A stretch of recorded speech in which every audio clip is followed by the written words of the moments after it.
জীবন একভাবে না একভাবে পার হয়েই যায় আব্বা, আখেরাত পার হবে না বাপ, আখেরাত পার হবে না আব্বা। অস্থিরতার কারণে আমরা বললাম, কষ্ট পাইবা, হাসলে কিংবা কাঁদলে, সুখে কিংবা দুঃখে মৃত্যু হয়ে যাবে, মরেই যাব আমরা আজ কিংবা কাল। নাম ঘোষণা হবেই, মাইকে এলান হবেই, আজ সে মরল, আগামীকাল আমি মরলাম, এমন আর কি। আমরা কিতাবে পড়ছি এক বুজুর্গ এক আল্লাহর ওলির একজন মুরিদের সাথে নিয়ে উনি দাঁড়ায়া ছিলেন রাস্তার পাশে। তো এই সময় একটা লাশের খাটিয়া নিয়া ওইখান দিয়া মানুষ যাচ্ছিল। তো ওনার মুরিদ ওনার পিসা হুজুরের সামনে বলতেছিল, ওই আল্লাহওয়ালার সামনে, যে ইন্না লিল্লাহি ওয়া ইন্না ইলাইহি রাজিউন, আহারে কার জানি লাশ, আহারে কার জানি জানাজা, সে বলছিল আর কি। তখন আমরা কিতাবে পড়ছি ওই বুজুর্গ সাথে সাথে চোখের পানি ফেলে দিয়ে বলছে, হয় তোমার লাশ নয় আমার লাশ। মানে এটা ভাবো, আজ হয়তো তার লাশ, আগামী দিন আমার লাশ, তারপর দিন তোমার লাশ, সিরিয়াল আসবে, নাম ঘোষণা হবেই, আজ না হয় কাল।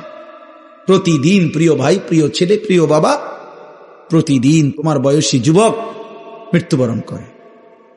প্রতিদিন রোড অ্যাক্সিডেন্টে কিশোর যুবক মারা যায়। প্রতিদিন মোটর সাইকেল অ্যাক্সিডেন্টে কিশোর যুবকের পাও ভেঙে যায়। প্রতিদিন কবরে নওজোয়ান দাফন হয়, মাটিতে দাফন হয়, দাফন হয়। এজন্য মৃত্যু নিশ্চিত। ওয়াজাআত সাকরাতুল মাউত বিল হক। আল্লাহ বলে, বান্দা মনে রেখো, সত্য সত্য মৃত্যুর যন্ত্রণা আসবে। ফালাউলা ইযা বালাগাতিল হুলকুম ওয়া আনতুম হিনাইযিন তানদুরুন ওয়া নাহনু আকরাবু ইলাইহি মিনকুম ওয়ালাকিন লা তুবসিরুন।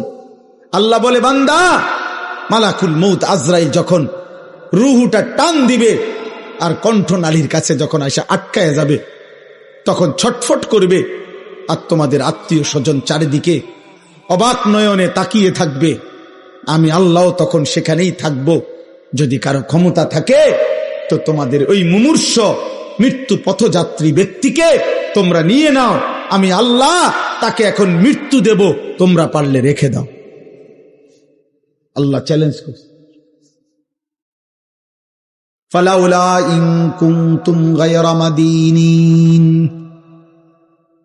আল্লাহ বলেন, যদি বলো আখিরাত হবে না, যদি মনে করে থাকো না ফরমান পরকাল বলতে কিছু নাই, তারজিউনাহা ইন কুনতুম সাদিকিন, তাহলে তোমাদের স্বজনকে ফিরিয়ে রাখো, তোর আব্বারে রেখে দে, ওই যে তোর বাপ মরে যাচ্ছে, আল্লাহ বলেন আমি তাকে এখন কবরের দিকে নেব, তুই তাকে দুনিয়ায় রেখে দে,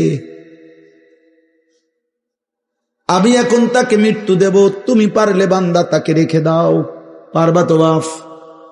কথা বলে না। হাত্তা ইদা জাআ আহাদাহুমুল মাউতু ক্বালা রাব্বিরজিউন।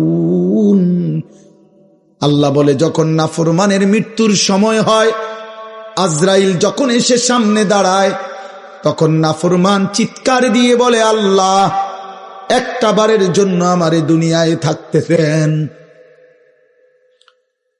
আর কিছুদিন থাকতে দেন, লাআল্লি আমালু সালিহান ফীমা তারাকতু, যে আমলগুলো আল্লাহ ইতিপূর্বে করি নাই সবগুলো নেক আমল এবার যদি থাকতে পারি করব। কাল্লা, আল্লাহ বলবেন না, কখনোই না। আল্লাহ আমাদেরকে বুঝ দান করে। আমার ভাই, আমার বাবা, প্রত্যেককে বলি, আমাকেও বলি, আপনাকেও বলি, বয়স্ক চাচা আপনাদেরকেও বলি, আপনাদেরকেও বলি, গুনাহ ছাড়েন, গুনাহ ছাড়েন, গুনাহ ছাড়েন, গুনাহ ছাড়েন, গুনাহ ছাড়েন। এ দাদা চাচা, গুনাহ আগুন, গুনাহ। চা দোকানের আড্ডা বন্ধ করেন, নাটক সিনেমা দেখা বন্ধ করেন, টেলিভিশনের নর্তকী দেখা বন্ধ করেন, কথায় কথায় গালিগালাজ করা বন্ধ করেন, সুদের টাকা বন্ধ করেন আব্বা, কিস্তি লওয়া বন্ধ করেন। এই বুড়া মিয়া জাহান্নামে যাবেন, জাহান্নামে, জাহান্নামে। কিস্তি আপনারে জাহান্নামে নেবে, সুদ আপনারে জাহান্নামে নেবে, বিড়ি আপনারে জাহান্নামে নেবে, চা দোকানের টেলিভিশনের আড্ডা, নর্তকীর নাচ দেখা আপনারে নর্তকী নাচতে নাচতে জাহান্নামে ফেলবে, জাহান্নামে। ওয়া ইন্নাল ফুজুরা ইয়াহদি ইলান নার।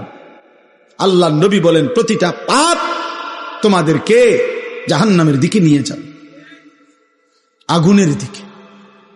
কিসের দিকে বলেন না? চলেন এবার তরজমা শোনেন, তাইলে কথা শেষ। আলহামদুলিল্লাহ। আল্লাহ তাআলা বলেন وقالوا أإذا ضللنا في الأرض أإنا لفي خلق جديد। এই আর 10টা মিনিট, এর ভিতরেই মুনাজাত করে দেব ইনশাআল্লাহ। আল্লাহ তাআলা বলেন মক্কার কাফেররা, কুরাইশরা নবীজি যখন কালেমার দাওয়াত দিচ্ছিলেন তখন প্রতি মুহূর্তে নবীজি আখিরাতের কথা বলতেন। এটা বলতেন আমাদের প্রত্যেকের মৃত্যুর পরে আল্লাহ আমাদেরকে কবর থেকে একদিন নির্দিষ্ট সময়ে হাসরের ময়দানে উঠাবেন। এটা আল্লাহ বলতেন, নবীজি শুনাইতেন। তো মক্কার কাফেররা, কুরাইশরা, তো মক্কার কাফের কুরাইশরা বলতো মুহাম্মদ যত কিছুই বলো, আমরা যখন মাটির সাথে মিশে যাব, কবরের অন্ধকারে হারিয়ে যাব, আমরা একদিন তো আমাদেরকে পুনরায় নতুন করে সৃষ্টি করে হাসরের ময়দানে উঠাবে। এটা কিভাবে সম্ভব? কিভাবে সম্ভব?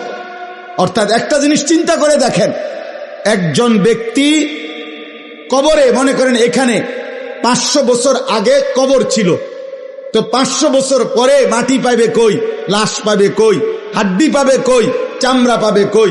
হতে পারে ওই জায়গায় এখন খাল হয়ে গেছে, নদী হয়ে গেছে, হতে পারে না এমন? তো আল্লাহর কাছে আল্লাহ বলতেছে এই কাফের বেঈমানরা এই যুক্তি দেখাইতো, এই কথা বলতো আর কি, যে মুহাম্মদ কিভাবে সম্ভব, পাইবে কোথায় আমাদের হাড্ডি গোস্ত? আল্লাহ বলেন হায় বন্ধু, আমি আল্লাহর ক্ষমতার ব্যাপারে এরা সন্দেহ পোষণ করছে, অথচ আমি জীবন দিলাম, আমি মৃত্যু দিলাম, তাহলে যিনি জন্ম দিলাম, সৃষ্টি করলাম, যেই আমি আল্লাহ আবার মৃত্যু দিলাম, তো সেই আমি আল্লাহ পুনরায় সৃষ্টি করতে পারবো না কেন? এটা তো সহজ কথা। সৃষ্টি করলেন কে? আল্লাহ। মৃত্যু দিলেন কে? আল্লাহ। এই দুইটা যিনি পারলেন, তো 3 নম্বর আখিরাত উনি পারবেন না কেন? আল্লাহ তাআলা বলেন বাল হুম বিলিকাই রাব্বিহিম কাফিরুন। হে বন্ধু, মনে রাখবেন সমস্ত কাফের মুশরিকদের বক্তব্যের মূল কাহিনী হলো, মূল ঘটনা হলো তারা আখিরাত বোঝে না, এটা না, আখিরাত বুঝে, বরং ওরা এটা বুঝে যে আখিরাত মেনে নিলে গুনাহ ছেড়ে দিতে হবে, আখিরাত মেনে নিলে আল্লাহর ইবাদত করতে হবে, আখিরাত মেনে নিলে আল্লাহর মুখোমুখি হইতে হবে, আখিরাত মেনে নিলে ফুলসিরাত পার হইতে হবে, আখিরাত মেনে নিলে আমলনামা হাতে নিতে হবে, আখিরাত মেনে নিলে নিজেদের জিন্দেগীর অসভ্যতা ছেড়ে দিতে হবে। এই জন্য এগুলো চায় না, পছন্দ করে না, মানে আমার গোলামি করবে না, আমার নাফরমানি ছাড়বে না, এই জন্য বলে আল্লাহ আখিরাত করতে পারবে না।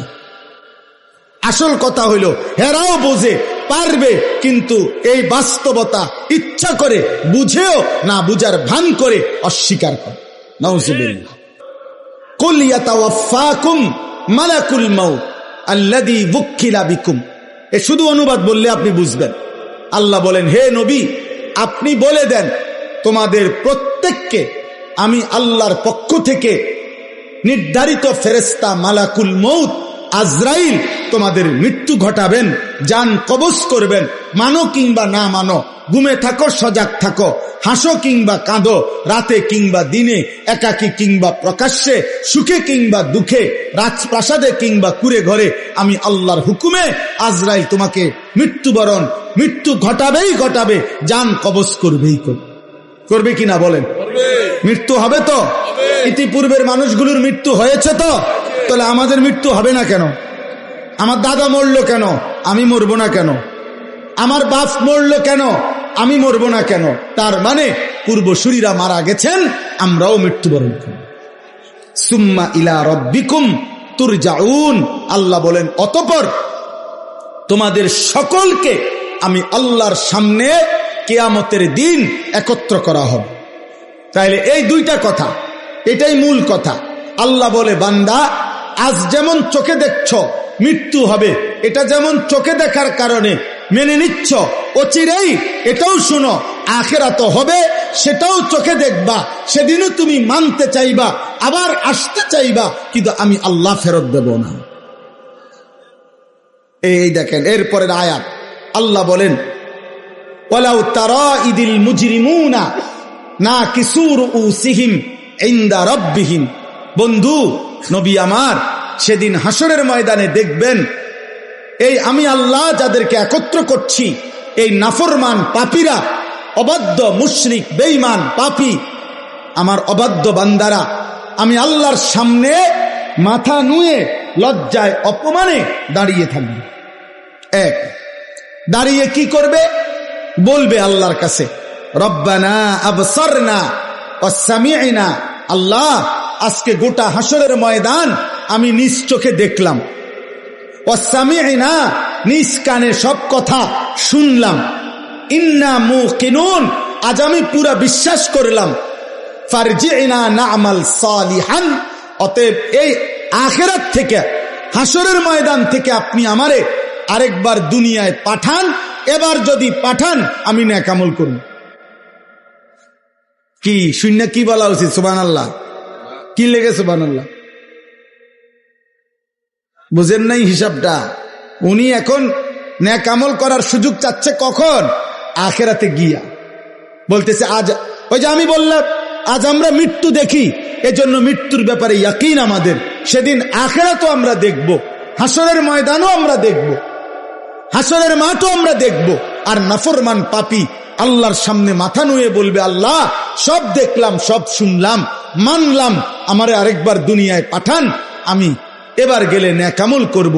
খোদার কসম, আল্লাহ বলবেন ওয়ালাউ শি'না লাআতাইনা কুল্লা নাফসিন হুদাহা।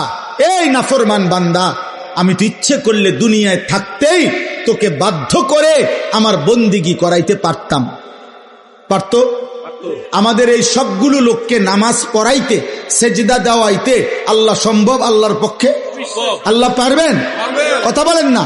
আমরা যারা এক ওয়াক্ত নামাজ পড়ি না, আল্লাহ আমাদের সাথে পারবে তো?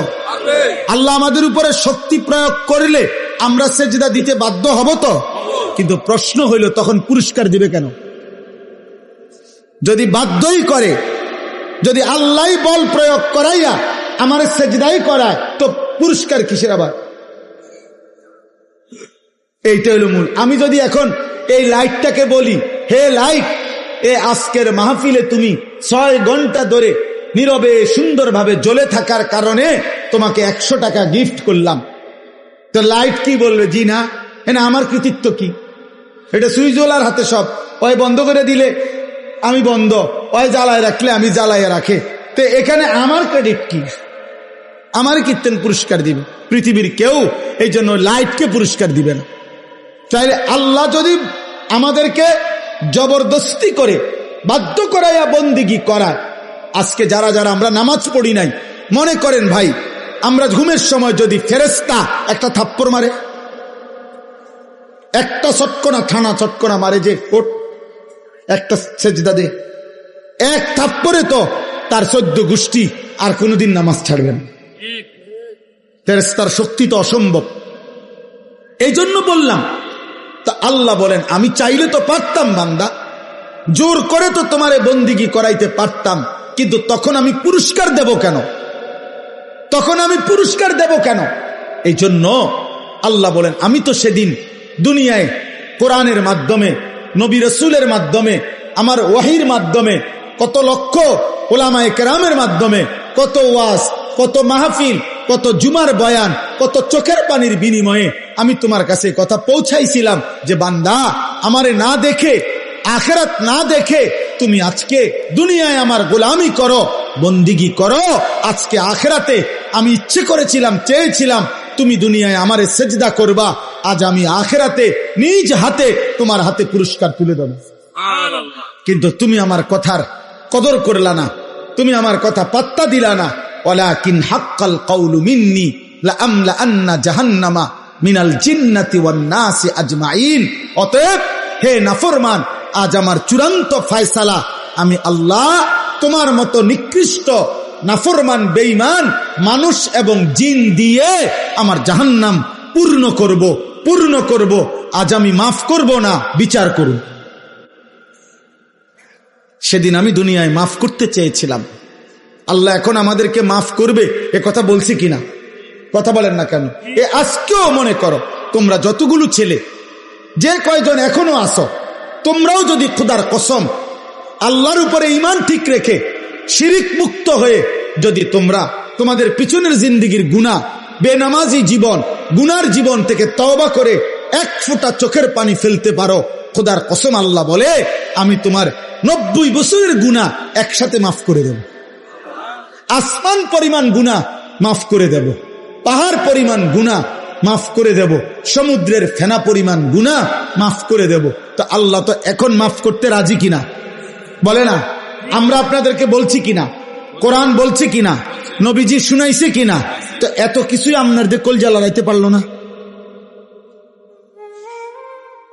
আল্লাহ বলেন সেদিন আমি বলছিলাম তো বান্দা, কিন্তু আজ আমি হাসরের ময়দানে মাফ করব না। আজ তো বিচারের দিন, আজ যার যা প্রাপ্য তাই পাবা,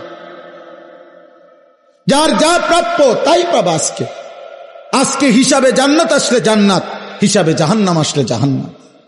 আজ ওজনে যা আসে তাই, আজ কোনো কথা নাই, আজ কোনো কথা নাই। এই সর্বশেষ কথা হলো ফাযুকু বিমা নাসিতুম লিকা ইয়াউমিকুম হাদা ইন্না নাসিনাকুম আবাফ। আল্লাহ যখন এই কথাটা বলে ফেলবে তখন একজন জাহান্নামী ব্যক্তির আর কোনো ভরসা থাকবে না। জাহান্নামী ব্যক্তিকে আল্লাহ সর্বশেষ বলে ফেলবে, হে আমার নাফরমান বান্দা, দুনিয়ার জীবন থাকতে তুমি আমার আখিরাতকে, আজকের এই দিনকে ভুলে গিয়েছিলে, আজ আখিরাতে আমি আল্লাহ তোমাকে ভুলে গেলাম। যাও তোমার বন্ধুদেরকে ডাকো, তোমার যারা মাস্তান বাহিনী সান্দাবাস তা করে ডাকো, তোমার না সাফাতি আছে, রামদা আছে, ডাকো। ওই যে দেখেন দোস্ত, এটা অসভ্যতা। প্রাপ্তবয়স্ক ছেলে, বালেক ছেলে একজন আরেকজনকে জড়াইয়া ধরা, এটা অসভ্যতা, এটা অশ্লীলতা, এটা বেহায়াপনা, এটা নোংরামি, এটা নোংরামি, এটা শাহওয়াতের গোলামি। হাইসো না, তামসা মনে করো না, নিজেরে নিজে নষ্ট করে দিও না। আমি বললাম কমপক্ষে 15 বছর থেকে 14 পরে 15 বছর বয়স যখন ছেলেটার হয়, তখন সে বালেগ হয়, তার বীর্যপাত হয় যে কোনো সময়, তখন সে প্রাপ্তবয়স্ক, তার উপরে গোসল ফরজ হয়, তখন তার ভিতরে যৌন চাহিদা পূর্ণ থাকে। তখন থেকে, সেই থেকে যেই সমস্ত ছেলে পেলে এরকম প্রচন্ড আকর্ষণে একজন আরেকজনকে জড়ায়া ধরে, এটাও সমকামিতার অংশ, এটা গুনার অংশ, এটা ভালোবাসা না, এটা বন্ধুত্ব না, এটা অবৈধ, এটা অসভ্যতা। তুমি তাকে এইভাবে প্রচন্ড ভাবে জড়িয়ে ধরবা কেন? বলবেন আপনি হুজুর একটু বেশি বাড়াবাড়ি না। বাড়াবাড়ি না, বাড়াবাড়ি না, তোমারে জাহান্নাম থেকে মুক্তি দেওয়া, তোমারে ফিরাবার চেষ্টা করা, বাপ ফেরাবার চেষ্টা করা। এই জন্য দুষ্ট কোরআনুল কারীমে আল্লাহ বলছে ওয়ালা তাকরাবুজ জিনা, শুধু জিনা করো না এটা বলে না, আল্লাহ বলছে যত ভাবে হইতে পারে জিনা, ব্যভিচার, নিজের এক কথায় লজ্জাস্থানের যেই কোনো গুনাহ হইতে পারে তার কাছেও যেও না, কাছেও যেও না। এজন্য কোনো মেয়েকে দেখলে তো আর আমি তার সাথে জিনা করি নাই না, এটা ধীরে ধীরে তোমাকে জিনার দিকে নিয়ে যাবে, এর সাথে হোক আর অন্য কারো সাথে। কমপক্ষে না পারলে মন তো চাইবে, কমপক্ষে হারাম কল্পনা তো জাগবে।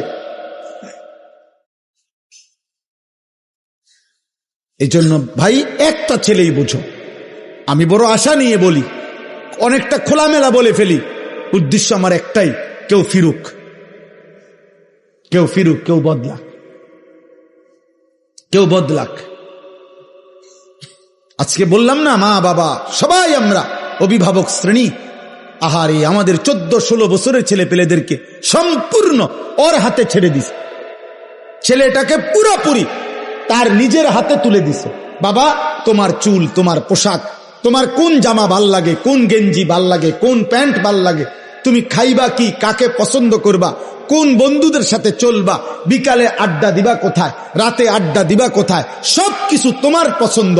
তো your wish your life, your life your wish, তোমার জীবন তোমার পছন্দ, যার সাথে মন চায়, যা মন চায় তুমি নষ্ট হইয়া পচ্চা গল্লা যাও, টাকা লাগলে আব্বার কাছ থেকে নিও, ভাত লাগলে তোমার মার কাছ থেকে গিয়ে খাই, শেষ। পেটে বুক লাগলে মায়ের রান্না করে রাখছে, আইসো ভাত খাইয়া যাইও, টাকা লাগলে তুমি সত্য বললা পারো, মিথ্যা বললা পারো, আমি আব্বার থেকে টাকা নিয়ে যাও, খালাস, এবার তোমার জীবন তুমি গড়ো। না না, এই পৃথিবীর ইতিহাসে সৃষ্টির প্রথম থেকে নিয়ে আজ পর্যন্ত মানুষের জীবন গঠনে তার উপরে কারো তত্ত্বাবধান থাকতে হয়, কেউ তাকে ধরে রাখতে হয়, কেউ তাকে টেনে ধরতে হয়, মন্দ পথ থেকে ফিরাইতে হয়, উত্তম পথে চালনা করতে হয়, নাইলে হয় না। নিজে নিজে মানুষ হয় না, নিজে নিজে জানোয়ার হয়, নিজে নিজে জানোয়ার হয়। এই জন্য গাভীর বাচ্চা, গাভী বাছুর আপনার 2 বাজারে, গাভীর বাছুর হওয়ার 1 মাস পরেই 2 মাস পরে গাভী বেচালা, কোনো অসুবিধা নাই। বাছুর এটা এমনি আমনের এক দৌড়ায় মরে 1 মাস খাইয়া এটা বাচ্চা যাবে, কারণ এর কোনো তরবিয়তের কিছু নাই, এর কোনো আখলাক গঠন, চরিত্র গঠন, জীবন গঠনের কোনো বিষয় নাই। কিন্তু মানুষের বাচ্চা আর গাভীর বাচ্চা এক না। মানুষের বাচ্চা কারো তত্ত্বাবধানে থাকতে হয়, বাবা খেয়াল রাখতে হয়, মা খেয়াল রাখতে হয়, অভিভাবক খেয়াল রাখতে হয়। আমি ঘরের বারান্দায় বসছি, আমার মা আমার ডাক দিয়ে ভিতরে নিয়ে আসছে, আব্বা ভিতরে আইয়া বইও। আমি বলছি মা কি হইছে? মা বলছে ফুত ওই বাসার কাজের মেয়ে তোর দিকে তাকায় ছিল, মা দেখছি, এই জন্য তোর ডাইকা নিয়ে আসছে। আমার পুরা জীবনে আমি একটা টুপি লাল 4টা ফুলওয়ালা একবার একটা টুপি পরছিলাম, আমার আব্বা আমার টুপি খোলায় ফেলছে, বলছে না আব্বা ঠিক আছে, আমি জীবনে কোনোদিন বাবা সাদা টুপি ছাড়া অন্য টুপি পরি নাই, তুইও পরিস না আব্বা, না জায়েজ না। রঙিন টুপি কি নয়, হারাম বলতেছি না, কিন্তু বাবার একটা কি কথা খুলে ফেলছে। আমি জীবনে একবার শুধু একটা পাঞ্জাবি আপনার এই বুতামের কাছে এমব্রয়ডারি করা এদিক দিয়া রেডিমেড একটা পাঞ্জাবি কিনছিলাম। আমার বড় ভাই প্রথম যে বেলা পড়ছি, বড় ভাই দেখেই আমার গায়ের থেকে ধৈর্য, গায়ে পড়া অবস্থায় টান দিয়া সিরা টুকরা টুকরা করে ফেলাই দিয়েছে। কেউ ধরে রাখতে হয় বাপ, কেউ ধরে রাখতে। আজ তোমাদেরকে ছেড়ে দিছে বাবা, যে আব্বা ধর তোর 12,000 টাকার মোবাইলের কাছে তোকে তুলে দিলাম, তোর 16,000 টাকার মোবাইলের হাতে তুলে দিলাম, তোর জীবন তোর হাতে। যার কারণে বদনসিব সন্তান আর কোনোভাবেই আল্লাহও চিনে না, আখেরাতও চিনে না, ডানও চিনে না, বামও চিনে না, কর্তব্যও চিনে না, করণীয় বুঝে না, কি খায় কি করে কার মতো চুল রাখে বলতেও পারত না। বাস্তবতা এটা, মানে তার তো কোনো অভিভাবক নাই। কে তার চুল ঠিক করে দিবে, কে তার চেহারা ঠিক করে দিবে, কে তাকে বুঝায় দিবে যে দাড়ি লম্বা করো, কে তাকে বুঝায় দিবে মুছ ছোট করো, কে তাকে বুঝায় দিবে টয়লেট পেপার ব্যবহার করো। আমি তো আলহামদুলিল্লাহ আমার 9 বছরের বাচ্চাকেও এখনো বলি আব্বু টয়লেট পেপার নিছো কিনা, ওরে বারবার মনে করাই দিছি। ফজরের নামাজে আলহামদুলিল্লাহ এমনি বুঝাচ্ছি, দাঁড়ায় থাকি তো ছেলে আমার উঠলে বাপ্পু তজু করে তো মসজিদের জামাতে যাইতে চেষ্টা করি, এটা আমার জিম্মাদারি। আপনাদেরকে কিছু বলা এটা যদি আমার দায়িত্ব হয়, আমার সন্তানকে ঈমান আমল শিখানো, আমার বিবির ঈমান আমলের দিকে নজর রাখা, আমার মেয়ের ঈমান আমলের দিকে নজর রাখা, খোদার কসম এটা আমার আপনাদের চাইতে বেশি দায়িত্ব। আপনাদেরকে বলা এটার চাইতে ওইটা আমার কি বেশি দায়িত্ব। অতএব শেষ কথা এটাই, আযুকু আযাবাল খুলদি বিমা কুনতুম তা'মালুন। আল্লাহ বলে, বান্দা সেদিন তুমি আমাকে ভুলে গেছিলে, আজ আখিরাতে আমি তোমাকে ভুলে গেলাম। অতএব অনন্তকালের জন্য আযাবাল খুলদ, খুলদ মানে অনন্তকাল, অনন্তকালের জন্য তুমি তোমার মন্দ কর্ম নাফরমানির বদলায় জাহান্নামের আযাব ভোগ করতে থাকো। যা নাফরমান, আজ তোকে আমি চিনি না, যা এবার তোর কোন বাপ থাকলে তুই বল গিয়া তোর বাপের সুপারিশ করতে, যা তোকে জাহান্নাম থেকে বাঁচাই। আল্লাহ যদি কারো জাহান্নামের ফয়সালা দেয় তাকে ফিরাবে কে? নবী তো সুপারিশ করবে, নবী ফয়সালা দেবে না। আপনি না বুঝলে আবার জিগায়েন বালা হুজুরে, বুঝের হুজুরে জিজ্ঞাসা করে, বুঝ মানে আলেমকে। নবী সাল্লাল্লাহু আলাইহি সাল্লাম সুপারিশ করবে, সুপারিশ মানে ফয়সালা, সুপারিশ মানে আবেদন, আবেদন দরখাস্ত মানে ফয়সালা। দরখাস্ত কারো কাছে দিতে হয়, অন্য কেউ এটা কি করে? মঞ্জুর করে। তো নবী তো সুপারিশ করবেন, ফয়সালা দেবে কে? আল্লাহ। আল্লাহ এজন্য নবীজিকে আল্লাহ বলছে, বন্ধু এ পরিমাণ আমি জাহান্নাম থেকে মুক্তি দেব, আপনার উম্মত জান্নাতে আমি এত বেশি পরিমাণ দেব, আপনার মুখে হাসি ফুটবে, আপনারে খুশি করাবো, আপনারে নারাজ করব না। আল্লাহ আমাদের প্রত্যেককে ঈমান আমল দান করেন। আল্লাহ আমাদের প্রতিটা সন্তানকে কবুল করেন।